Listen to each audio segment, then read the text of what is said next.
Hello everyone, John Frausto with Topspintennis.com. In this video I'm going to do an analysis of Dominic Thiem's and Stan Wawrinka's one-hand backhands. I'm putting them side by side. We're going to do a comparison. I had several comments on other videos regarding their backhands and how similar they are, and I would agree they are very similar, but there's also some differences that I want to point out with this video. So I hope you enjoy.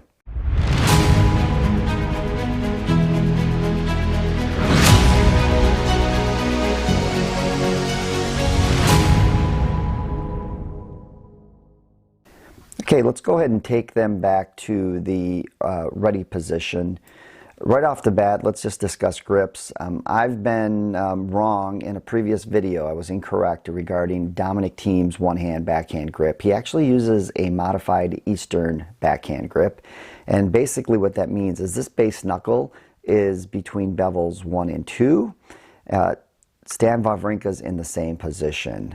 Now they may vary the grip according to the height of the ball and what their intent is, but for the most part, the majority of the time they're hitting with a modified Eastern backhand grip. Let's go ahead and look at the tracking phase. And basically what they're doing in this position is they're just showing the strings to the ball. This is how they prep. So initially just getting into the grip position, they show the strings to the ball.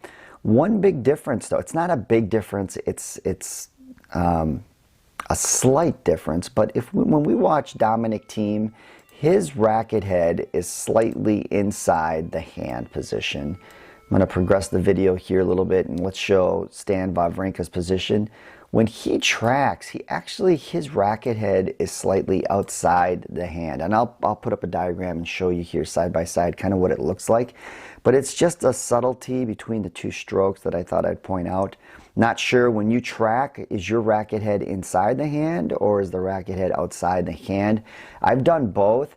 I personally feel more comfortable keeping the racket head outside of the hand. Be interested in your thoughts and how you track the ball.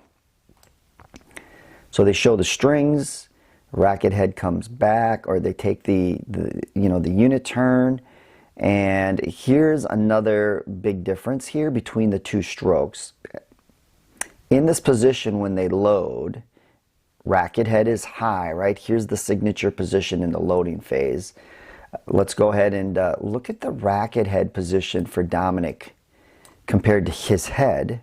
And then look at Stan's compared to his position. So notice the big difference here. Dominic takes a huge take back, very, very big take back. Compared to Stan, he's a lot more compact in this position here. They both grew up on clay. Dominic takes huge cuts at the ball, big cuts at the ball. And I've always felt that this was one of the challenges with his stroke, and I think he's changed it. This video was taken from 2014. He's definitely changed this. It's a little bit more compact, but I would say that Stan's stroke is going to be a lot more compact than Dominic's position here. The other big difference is the arm position. Dominic has more of a straight arm position. Wawrinka has more of a bent position. I personally, I'm starting to hit more with like a straight arm position. I feel like I get a little bit more stretch and able to load and generate more racket head speed with that position. Your thoughts, what position do you use? Are you using more of a straight arm or are you in a bent position? Roger Federer does use a bent position as well on his one-hand backhand. All right, let's go ahead and progress the video. Let's look at the racket drop. Very similar position here with the racket drop. Let's stop it right here. Here's probably one of the biggest challenges for beginner intermediate players. They're not getting in the right position here. Notice how both of them are showing the butt cap to the camera. And their racket head, if we look at the racket head, it's actually on the other side of their body.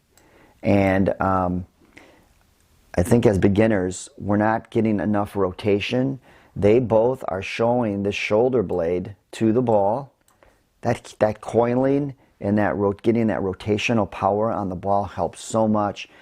beginners and intermediates, if you guys can just work on this, really, I know it can be a challenge because you're getting further away from the ball, and you feel like maybe you're losing control. But if you want to have a top one-hand backhand, it takes repetition. There's no secret, right? It takes reps. You got to get used to it. But you got to get uncomfortable and get in this position. Let's go ahead and look at the contact point. So they've loaded. The racket head is dropped. They're going to the ball, and then there's the contact point.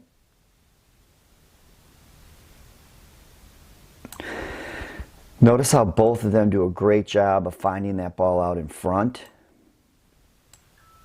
The weight is transferred to the front foot. Both of them use a closed stance here, so they've had some time. I'm not opposed to using an open stance, but both of them have a closed stance here. Finding the ball out in front, they both get great extension here. Notice how they've got this bilateral movement with the arms. Weight is transferred, and then let's look at this finish. Look at that. We've also, in other videos, we've discussed how they both open up their shoulders to the ball. In my mind, I believe Dominic does it a little bit more pronounced. Both of them, but Wawrinka definitely does it as well. And I think there's a couple reasons for this. One is they are using a little bit more of that rotational power, you know, to generate power. But then by opening up, both of them now are ready to get back into the point. So it also is an efficiency move as well. So, you know, at the ATP level, WTA level, the speeds are getting quicker, they're getting faster. So they need to do every little thing they can do to compensate for that. And what they're doing is by opening up, now they're in the ready position, ready for the next ball. I hope you enjoy the video. Thank you so much for your support. If you like the video, please hit the like button. Don't forget to hit the subscribe button as well, and that notification bell so you get notifications on all future videos.